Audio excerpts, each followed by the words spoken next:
When it comes to showing off the diversity of the Imperial Guard regiments of the Warhammer 40K lore, one regiment that stands out to me the most is the Catachan Jungle Fighters. They embody a theme that's basically a ripoff of the 80s movie Rambo, which was stolen from another theme, and so on and so forth until you get to the Vietnam War.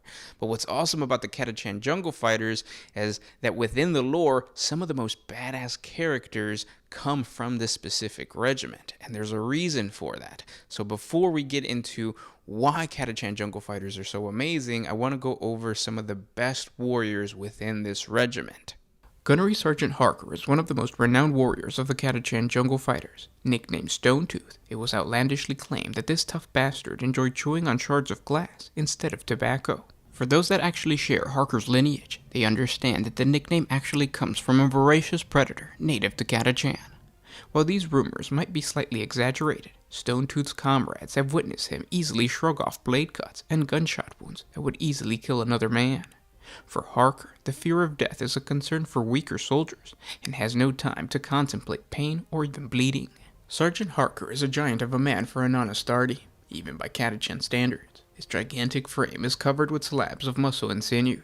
His strength is such that he carries his heavy bolter, nicknamed Payback, as easily as a normal man carries a lasgun, without even breaking a sweat. Harker is uncomplaining in the completion of his duties, a tough and grizzled sergeant with guts for brains. He shows an enthusiasm for war that is somewhere between arrogance and bravado.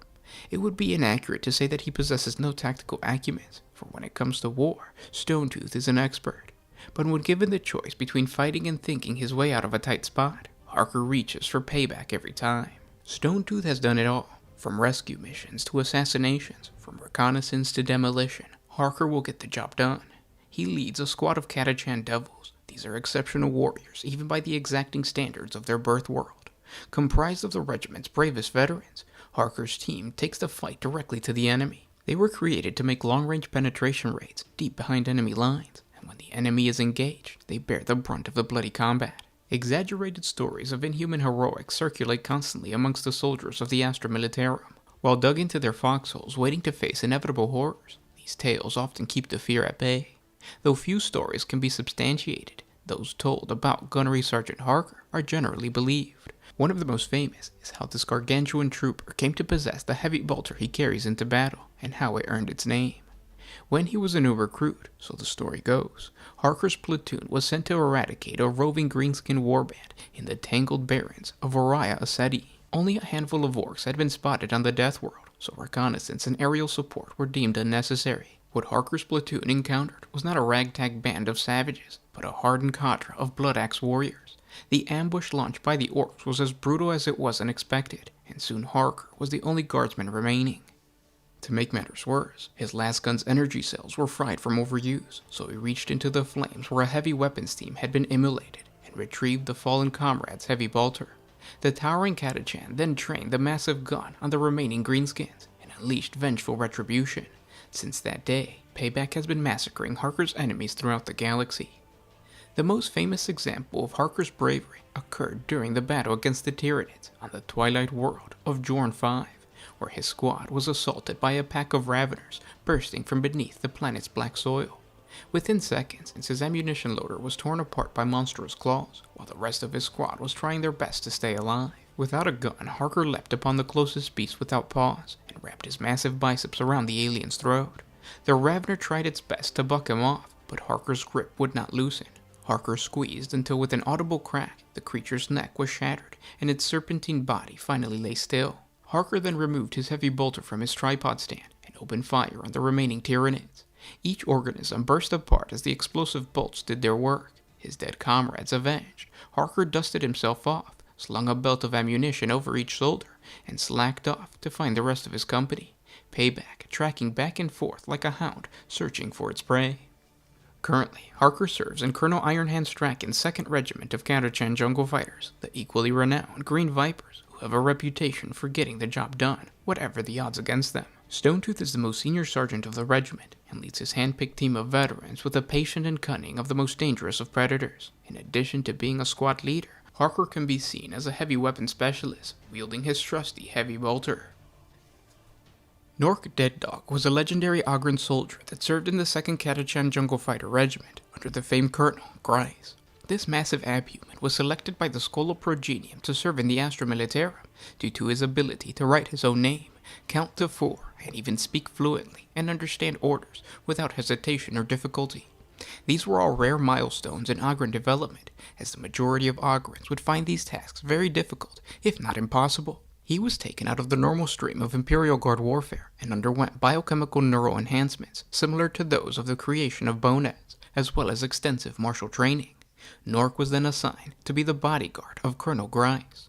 Norc is a genius by Ogryn standards, and is also the only Ogryn to have ever been assigned directly to serve a commissar. He was assigned to guard the life of Colonel Grice, and did so faithfully. While Grice was as vocally warlike as any good Catachan officer should be, he was old and physically frail. The men of the regiment soon became used to the old colonel bellowing orders from the shelter of Norc's massive frame, the Ogryn's ripper gun mowing down the foe with shredding bursts as shots intended for his charge rebound harmlessly from the bulk of his armor.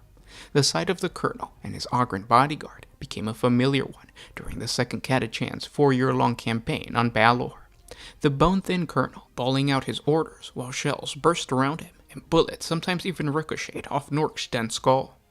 Colonel Grice implicitly trusted Norc with his life, which had been saved by the loyal bodyguard and friend on many occasions, most notably at the disaster of Breakback Hill, also known as Hill Gamma Zero.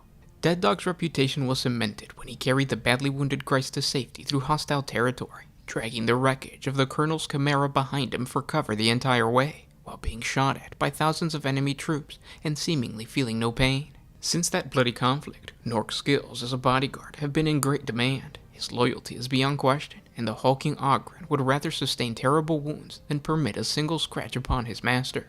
When the Orc war boss, Uro the Ogryn and a mob of his hardest meganobs overran the command dugout at the Battle of Chabda Bridge, Norc was the only one to stand his ground beside sub-overlord Ven Vambold. During the ensuing brawl, Dead Dog bullied his way into the Orc's midst and subjected the Xeno war boss to a headbutt so ferocious that the monstrous Orc was hurled from the dugout to its death in the sizzling acid of the river far below. The remaining Orcs were totally awestruck and retreated rather than face the angry Ogryn in further combat. Norc's own body has proven time and time again to be the most effective shield an Imperial Guard officer can have against enemy fire. Norc will do his utmost to protect his master from harm, even going so far as to throw himself in front of enemy fire. On the world of Folax 4, for example, Norc selflessly leapt on top of an enemy grenade that would have otherwise killed Commander Ridge, crushing both the grenade and the grenadier who threw it to a bloody pulp beneath his massive bulk. The resulting explosion was muffled by Norc's body. The Ogryn seemed not to notice the damage. It is believed that Norc has personally saved the lives of over 100 Imperial Guard officers, and by doing so has been instrumental in securing victories on dozens of worlds. Though the Ogryn has a large collection of medals, citations, and personal gifts, Norc cares not for the trinkets and the pins. He continues to serve for the content feeling he gets when fighting alongside a good friend. Though unquestionably loyal, Norc is no leader. Throughout his long career, he has guarded officers with remarkable military acumen, tactical genius, and an innate understanding of the Astra Militarum war machine. Unfortunately, none of this has rubbed off on the hulking Ogryn. His singular duty demands all of his attention, and has done for the entirety of his illustrious service. In those rare instances when the subject of his protection is grievously wounded, or unable to maintain their command, allied soldiers may appeal to Norc for orders. After all, he is technically the most decorated and experienced veteran in a battalion. Such requests, however, are in vain. In Norc's simple mind, he still has but one duty, and he will continue to protect the fallen officer until he is told not to do so. Fortunately, having an unconscious officer draped across his shoulder does little to hamper Norc's ability to butcher the enemy. During the brief periods of peace between deployments, Norc experiences chronic discomfort whenever compelled to accompany his latest master to a social function or a parade drill. However, such embarrassments only encourage Norc to fight all the harder when he returns to the field of battle, determined to prove his worth and bask in the satisfying glow of being the Imperial Guard's finest bodyguard. Another famous Ogryn warrior that served for the Catachan jungle fighters was Uro of the 233rd Catachan Regiment. Having been tithed at a very young age, he has become incredibly attached to the humans he serves alongside, especially an old Catachan by the name of Gorion. He calls them his little aunts. Urok is just like other Ogryns. He is stubborn and dim-witted, usually only speaking in broken Low Gothic. He is slow to react, but fiercely loyal, always coming to the aid of his comrades, and always willing to follow the orders of his commissar. Unfortunately, in a recent assault, Gorion was shot and killed by a group of orc boys. Urok has been inconsolable for days, and now has become hungry for revenge against the orcs. The loss of his favorite little one has caused Urok to act uncharacteristically aggressive. He has started to act on his own initiative, doing anything he can to kill orcs. Of all the Catachan jungle fighters, none is more revered than the soldier known as the one-man army, Sly Marbo. Marbo is historically one of the most decorated members of the Imperial Guard. A naturally born survivor, he is the ultimate soldier and the perfect example of what a true man should be. So much legend and mystery has been created around Sly Marbo that it is difficult to separate truth from myth. Although many stories are completely outlandish, the guardsmen of the Astra Militarum can't help but find peace and happiness from hearing of Sly Marbo's many deeds. For example, it is said that Sly Marbo managed to hack apart a Tyranid Prime with the creature's very own scything talents. When Sly Marbo threw a grenade, he managed to kill 5 orcs, and then the grenade exploded. It is even rumored that Sly Marbo doesn't cast a shadow because he scared it off. Only Colonel Trotman, Marbo's mentor and original commanding officer, knows the true details of his past. It is said that he was one of 10 brothers who was inducted into the Catachan 12th Regiment, and during fighting against Walt Gorgrok on Ryza, it was reported that they were all killed. However, tales abound of a lone guardsman returning 2 solar weeks later with the head of the Orc warlord, a single bullet hole clearly visible between the greenskin's eyes. Marbo gained further renown as one of the few survivors who fought during the Dark Eldar incursion of Galabad, where a small garrison of guardsmen stationed on the planet were greatly outnumbered by the vast Xeno hordes and eventually overrun. Many Imperial historians recount the horrific details of the long, dark nights of torture, in which the Catachan prisoners were dismembered, while witches and mandrakes bathed in the blood of their victims.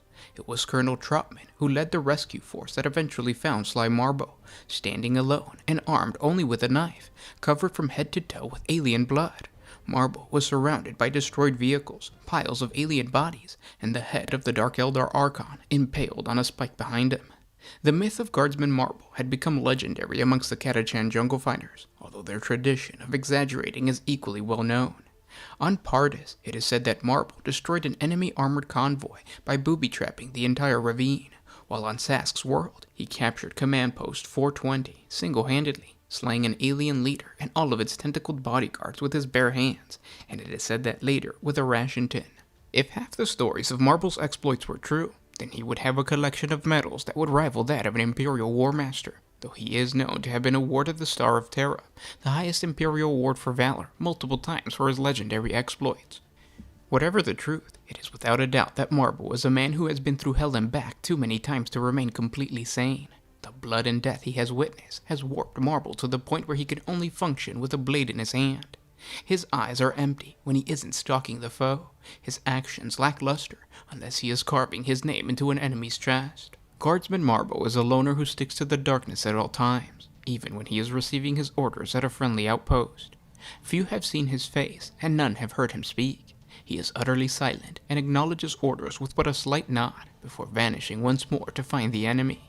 His fellow jungle fighters compare him to a small orc in size, his sheer bulk almost inhuman, with dead eyes that are both cold and distant, unfocused and lethal. Between missions, Marbo never shows any emotion other than a mixture of sadness and brooding, appearing like a hulking machine running on low power, saving his energy for the fight to come. As a man who always works alone, Sly Marbo only uses what he can carry with him. Marbo travels relatively light, as he is incredibly adept at using the entire battlefield as a lethal weapon.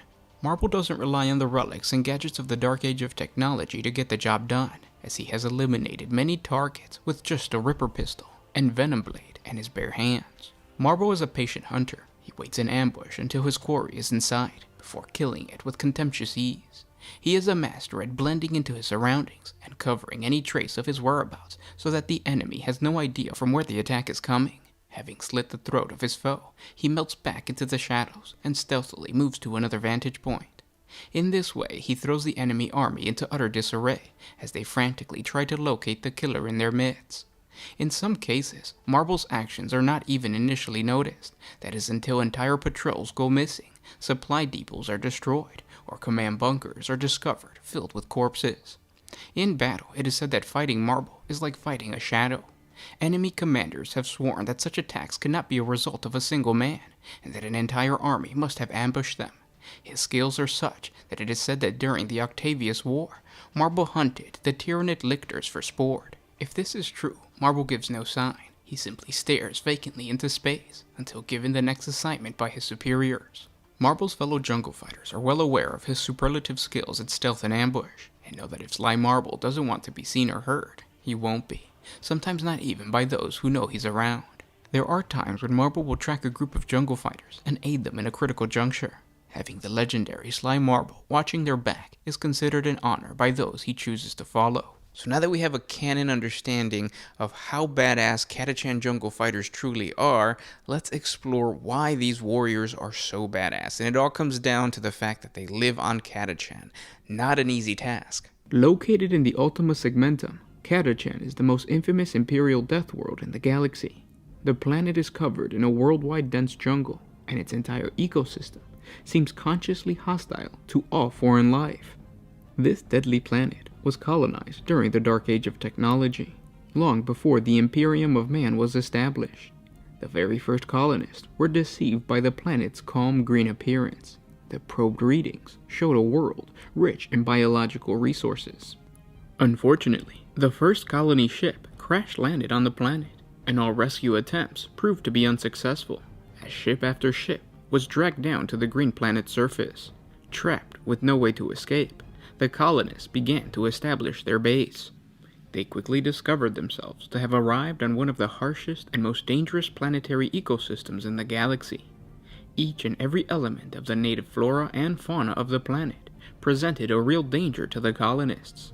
The only way the colonists survived was by securing themselves in their spacecraft against a living, besieging jungle, a battle for survival in which undoubtedly many of them died before they finally managed to learn enough about their new homeworld to survive, if not thrive, beneath its jungle canopies. The colonists developed human settlements on Catachan, circled around their crash-landed colonization ships.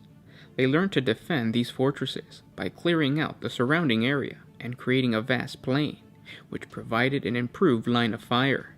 It was difficult to expand each settlement, as vines and lichen took hold everywhere. Crushing bunkers and poisons would melt any material being used for construction.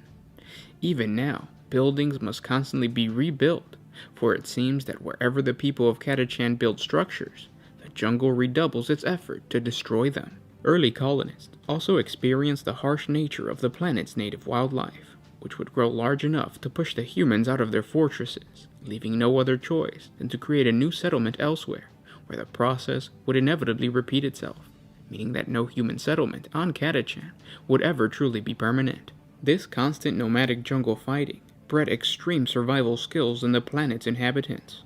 When Catachan was rediscovered during the Great Crusade, the Imperium quickly took note of the incredible resilience these fighters possessed. Loyal to the Emperor, Catachan gladly became one of the galaxy's prime exports of hardened jungle warriors, the Catachan Jungle Fighters.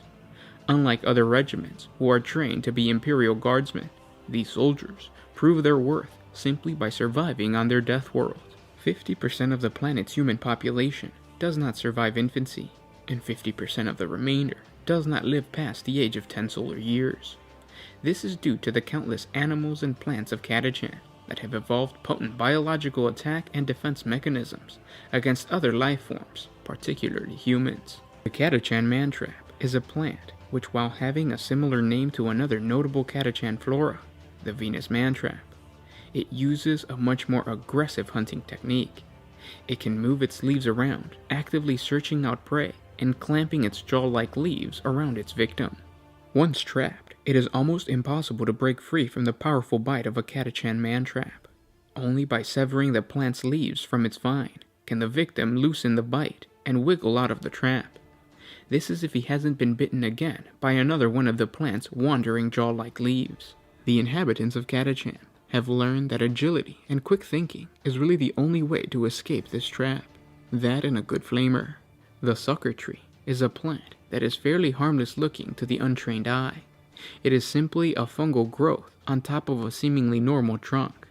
However, the trunk can twist and turn when it detects prey, bending over to drop its suckers on top of the head of its victim.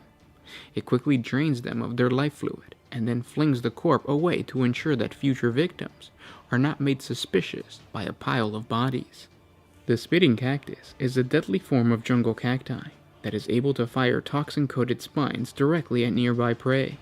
The Catachans have learned to cultivate these spines from these cacti to give to the magoxenologists, who began work on creating an antidote for the poison, but quickly turned the research into finding a way to weaponize the poison. The Connect Floater is a bizarre and deadly plant filled with lighter-than-air gases, and it drifts across the planet with the flow of the wind. It has sensitive feeler tentacles, which detect warmth and moisture above the normal local levels. This is usually to uncover streams, hot springs, and other sources of water, but unfortunately, it is also sensitive enough to detect the temperature and moisture changes caused by humans. When it finds such a place, the floater explodes, scattering its seed pods over a wide area. These seed pods have a diamond-hard outer casing with razor-sharp edges, and will scythe through anything within range. Catachan inhabitants have learned to always be aware of the wind's direction in order to catch a glimpse of the Connect Floater before they detonate. The Miro Catcher is a ground-hugging vegetation which has roots that are extremely sensitive to vibrations in the ground, such as might be caused by an animal wandering past. It looks harmless enough when dormant, but when it attacks, huge tentacles whip from its many frilled maws and lash out. They carry a paralyzing toxin which acts almost instantaneously upon the prey. This toxin has been diluted by the Catachan people, and can also act as a very potent painkiller, which comes in handy in such a harsh environment. The Spiker, another deadly plant, fires its spikes into its victims' bodies, which contain the spiker's DNA, and unleash a series of mutative chemical reactions, which literally transform the person into another spiker. Whenever struck by one of these deadly spikes, the victim is often euthanized before the mutating effect takes hold. This is not done out of fear for the safety of the group, but rather as courtesy to the inflicted, because of how painful the mutation process can be. The Strangle Plant prefers shady spots to grow in, where its distinctive tube-like trunk is hidden from view. When it detects the air disturbance caused by a passing animal, its long, highly adhesive stamen uncoils, wrapping itself around the prey and dragging them back to die of dehydration. Catachan traveling parties that come across screaming victims will often stay away and not provide help out of fear for becoming victim themselves. Where there is one strangle plant, there will be more around it. Also in the canopy, above the branches of the spore tree, holds dangling flowers which launch a cloud of spores when they detect something moving close by, to carry their seeds to other fertile areas. The spore cloud is so dense that the creature which disturbed the tree often chokes and dies. This is also useful for the spore tree, as its victim's decaying body will enrich the ground around its roots. The Venus mantrap is a carnivorous plant whose analogous species are common to many jungle death worlds across the galaxy.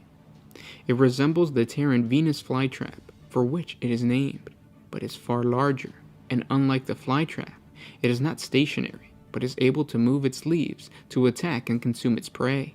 The mantrap consists of a number of mobile leaves attached to a single immobile stem. The brain leaf is another carnivorous plant.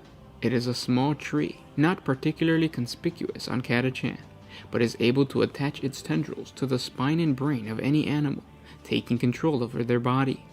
This creature may actually be a genetic offshoot of the tyrannid cortex leech, a creature with similar abilities that was cut from the hive mind and went feral. As well as deadly vegetation, Catachan is filled with even deadlier wildlife, like the most infamous Catachan devil, a voracious insectoid predator looking somewhat like a many-limbed Terran scorpion or centipede. They can be as long as a land train, but are very bulky and slow-moving, which means that the escape is possible for an unlucky human who confronts one. There are also many types of reptilian serpents on Catachan, including the flying swamp mamba, the coiling death cobra, and the Catachan black viper, and all are deadly to most living beings. Some have toxins that are so powerful they can kill in under 30 heartbeats.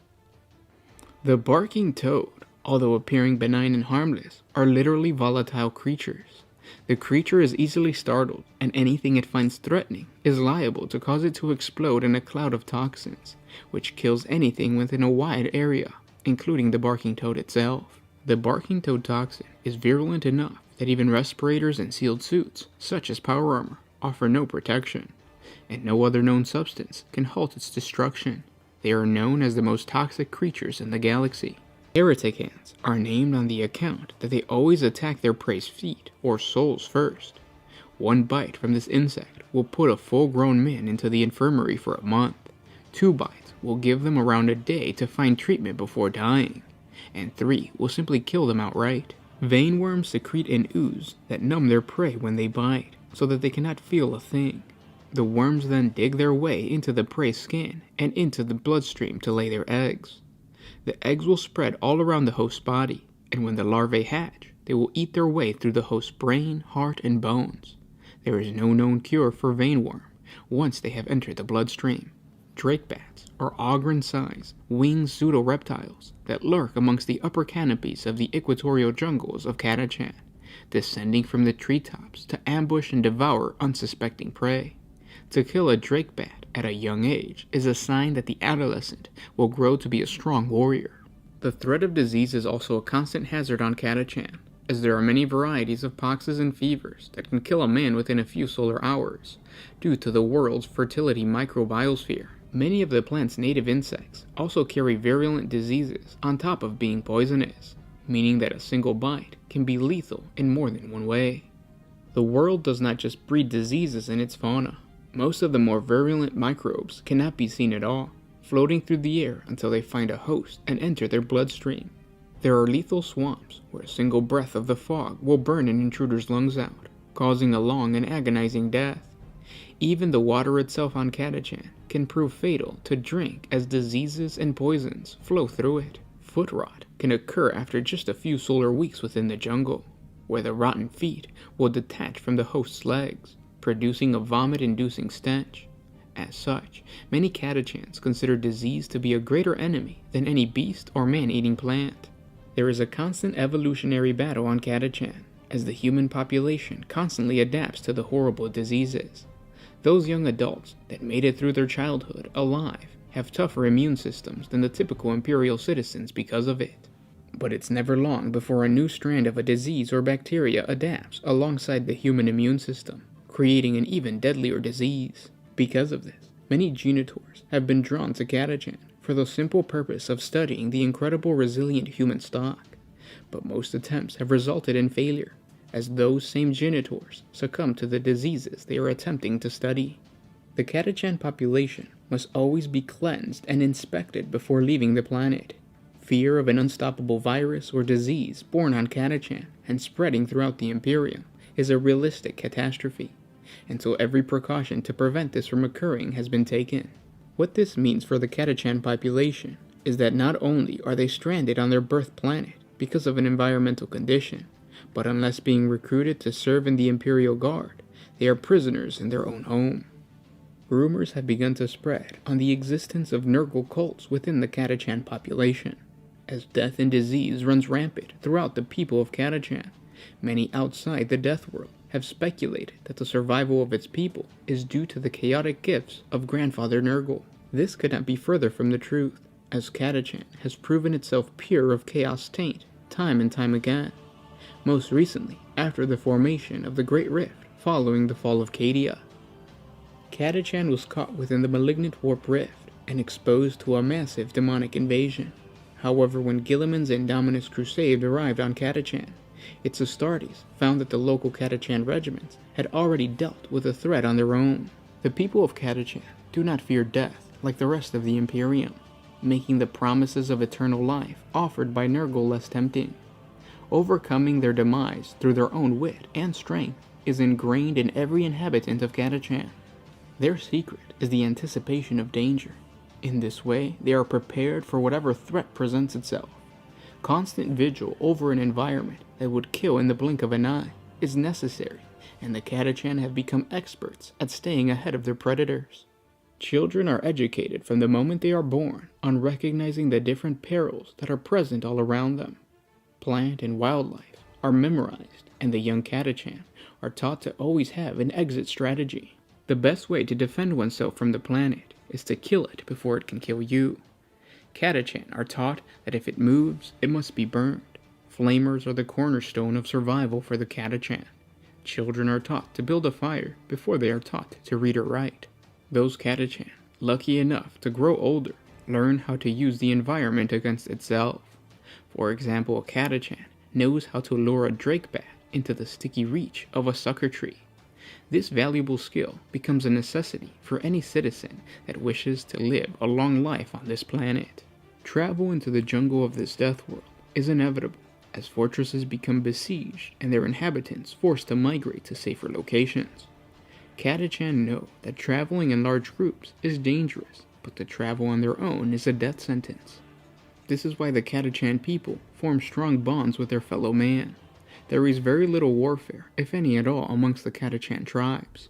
Every group understands that in order to survive, there must be cooperation and trust. If a traveling party comes across a sole survivor from another tribe, the newcomer will be treated with as much respect as any other. That is, of course, if they are not being controlled by a brain leaf. Tribal markings are common amongst the people of Catachan, and each tattoo or marking often tells a story of a great misfortune that the bearer has overcome. These markings are also used to denote the status of an individual in the tribe. Skull designs are the most common, as they serve as a constant reminder of the possibility of death right around the corner. These keepsakes strengthen the Catachan's courage in the face of destruction. And that is why the Catachan Jungle Fighters are some of the most badass warriors in all of the Imperium of Man. If you guys have suggestions for any other topics, please let me know in the comment section below. I hope you guys enjoyed this deep dive. If you did, hit the like button, share this with your friends, comment down in the comment section below. You can comment whatever you want. Tell me your favorite character or whatever. And I will talk to you guys tomorrow. This was Gershwan with One Mind Syndicate, signing out.